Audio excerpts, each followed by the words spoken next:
Praise the Lord. जय मसीह की। खुदा के बेटे यीशु के नाम में आप सबों की सलामती हो। मैं खुदा का शुक्र अदा करता हूँ आज के बाबरकत दिन के लिए और ख़ास तौर पे इस वक्त के लिए कि जब खुदा ने ये मौका दिया कि मैं आपके सामने खुदा के कलाम को सुना सकूं, पेश कर सकूं। तो मेरे साथ खुदा के कलाम में से साम 85 वर्स नंबर 12, ज़बूर की किताब 85वां ज़बूर, उसकी 12वीं आयत हम खुदा के कलाम में से देखेंगे। खुदा के कलाम में लिखा है, जो कुछ अच्छा है वही खुदावंद अता फरमाएगा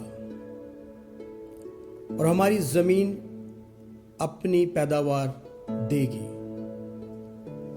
हम जब खुदा के कलाम में देखते हैं कि ये खुदा का एक जबरदस्त प्रॉमिस जो मेरे लिए और आपके लिए, हम सबों के लिए है। शायद अभी तक हम यही सोच रहे हैं कि हमें वो चीजें मिल नहीं रही, क्यों नहीं मिल रही। तो आज जो हमने वर्स पढ़ी है, लिखा है जो कुछ अच्छा है। शायद वो जो कुछ हम मांगना चाह रहे हैं, जो कुछ हम लेना चाह रहे हैं, वो हमारे लिए, हमारे फ्यूचर के लिए, हमारी फैमिली के लिए ठीक नहीं है। इसलिए खुदा ने उस चीज़ों को होल्ड कर रखा है। लेकिन यहाँ पर यह भी लिखा है और हमने पढ़ा है कि जो कुछ अच्छा है, जो कुछ भी अच्छा है वही खुदा अता करेगा। जो मेरे लिए, मेरी फैमिली के लिए, हमारे सबों के लिए फायदेमंद जो चीज है, खुदा हमें वो देना चाहता है। और आगे लिखा है कि हमारी जमीन अपनी पैदावार देगी। और जब ये खुदा कह रहा है तो ऐसा होगा, क्योंकि खुदा जो कहता है वो करता है और हो जाता है। इसीलिए शायद आज हालात ठीक ना हो, शायद आज बहुत सारी हम मुश्किलात में हो, जिस काम को भी हाथ डाल रहे हैं वो काम नहीं हो पा रहा, और जिस तरह से हम चाहते हैं उस तरह से नहीं हो पा रहा। देखिए, हमें खुदा की आवाज़ को सुनना है कि खुदा हमसे क्या चाहता है, खुदा क्या करना चाहता है, खुदा की मर्जी हमारे लिए क्या है। क्या हम वही काम कर रहे हैं जिसमें खुदा की भी मर्जी है? क्योंकि उसका तो प्रॉमिस है कि जो कुछ अच्छा है वो अता करेगा।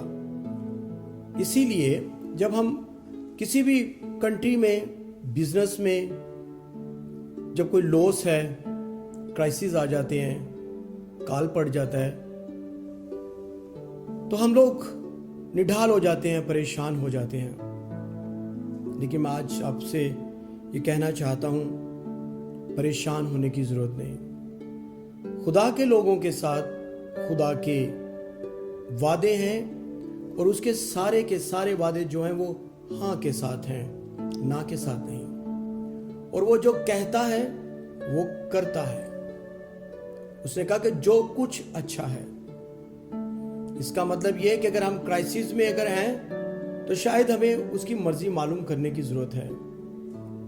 मालूम करें, दुआ करें, रोजा रखें, उसके हजूर में आए, तो वो जो खुदा सुन लेता है वो आपको बताएगा कि आपको क्या करना है।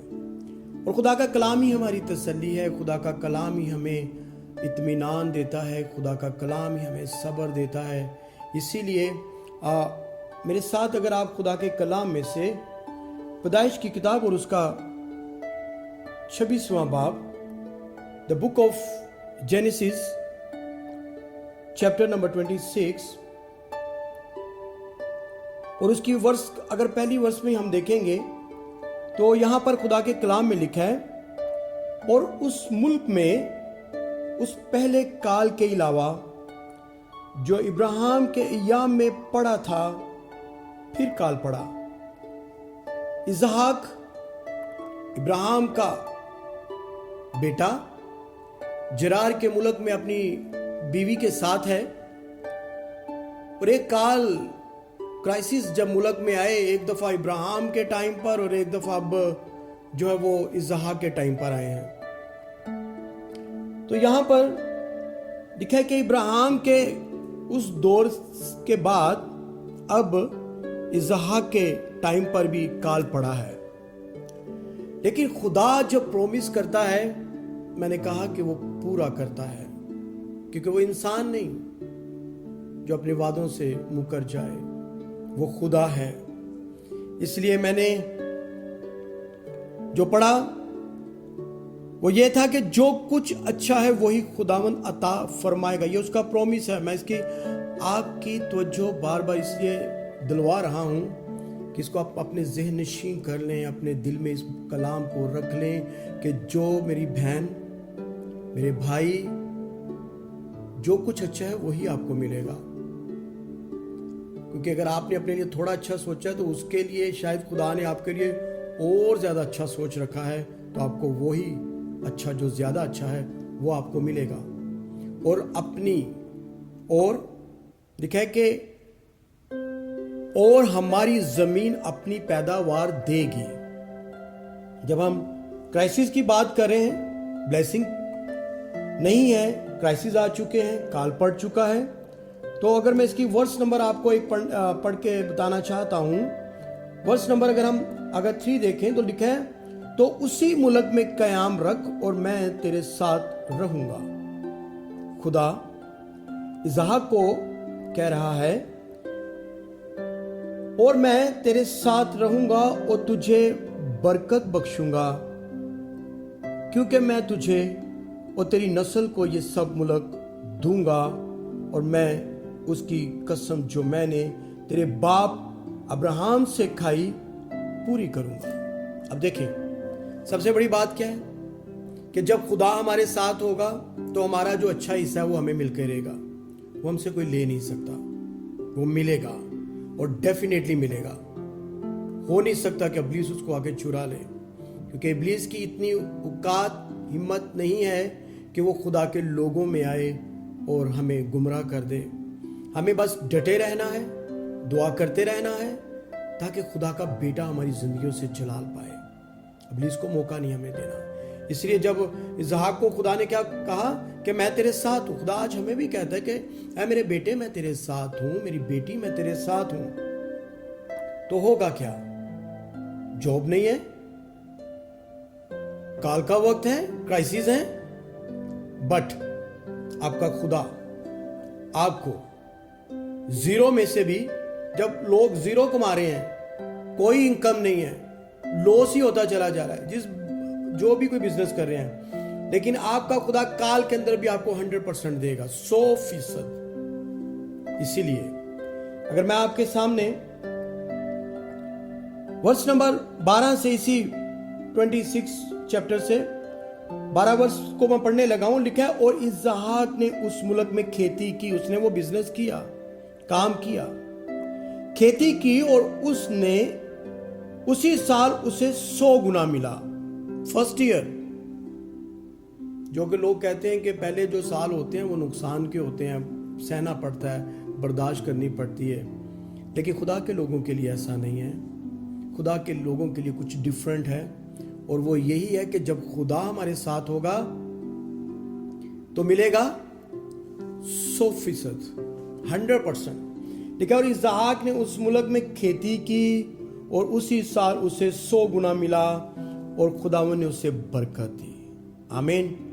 अगर आप सुन रहे हैं, अगर आपने खुदा के कलाम पे ध्यान दिया है, तो आप बड़ा सा एक आमीन बोलेंगे, तो मेरा ईमान है कि खुदा आपकी ज़िंदगी में ये सब कुछ करने की कुदरत रखता है। ठीक है, और वो बढ़ गया उसी साल में 100% प्रॉफिट आने के बाद वो बढ़ गया और उसकी तरक्की होती गई, वो बढ़ता चला गया, यहां तक कि वो बहुत बड़ा आदमी हो गया और उसके पास भेड़ बकरियां और गायें, बैल और बहुत से नौकर चाकर थे।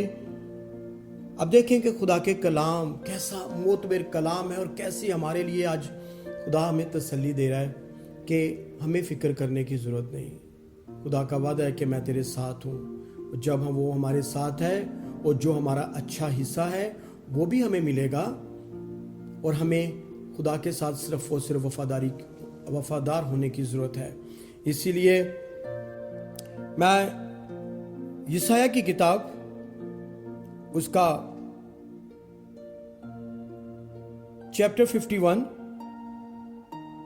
वर्स नंबर 2, खुदा के कलाम में लिखा है, अपने बाप अब्राहम पर और सारा पर जिससे तुम पैदा हुए निगाह करो। कहते उनको देखो, बाप इब्राहिम को, इसहाक को, के माँ बाप को देखो, निगाह करो कि जब मैंने उसे बुलाया वो अकेला था। इब्राहिम को बुलाया जब वो अकेला था, कोई नहीं था उसके साथ, अकेला। लिखा वो अकेला था, पर मैंने उसको बरकत दी, पर मैंने उसको बरकत दी और उसको कसरत बख्शी। आमीन। अगर आप मेरे साथ आमीन बोल सकते हैं तो एक दफा दोबारा ऊंचा सा आमीन बोल दीजिए, क्योंकि यहां पर बात सिर्फ बरकत की नहीं है, यहां पर जो बात हो रही है वो कसरत की बरकत की बात हो रही है। बहुत ज्यादा बरकत। दिखा कि वो बढ़ता चला गया, नौकर चाकर भी हो गए, भेड़ बकरियां भी ज्यादा होने लगी, सब कुछ ठीक था। लेकिन काल था उस वक्त जब कुछ नहीं मिलने की उम्मीद होती है ना, कि कुछ भी नहीं यहां से मिलेगा। आपका खुदा जो महान और यहोवा यरी खुदा है, जो अब्राहम इसहाक और याकूब का खुदा है, वो आपको उस टाइम पे देगा जब सब तरफ से उम्मीदें आपकी टूट जाएंगी। आपका खुदा अजीम है और वो काल के अंदर भी, क्राइसिस के अंदर भी आपको 100% देना चाहता है। इसलिए आए मेरे साथ, अपनी आंखों को बंद करें, अपने सरों को झुकाएं और दुआ करें कि खुदावन तू मुबारक है। और खुदा के कलाम में लिखा है, इस्राएल का खुदा मुबारक है। हम उस खुदा की इबादत करते हैं जो भला है और हमारी फिक्र करता है।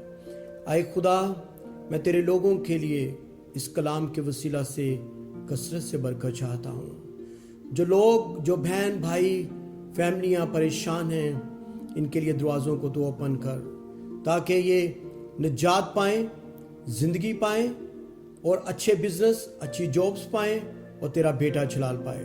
इनकी ज़िंदगियों के अंदर गहरे तौर पर काम कर। आए जिंदा खुदा, तेरे बेटे अपने मुनजी यीशु मसीह के नाम में हम मांगते और पा लेते हैं। God bless you all. खुदा आपके साथ हो।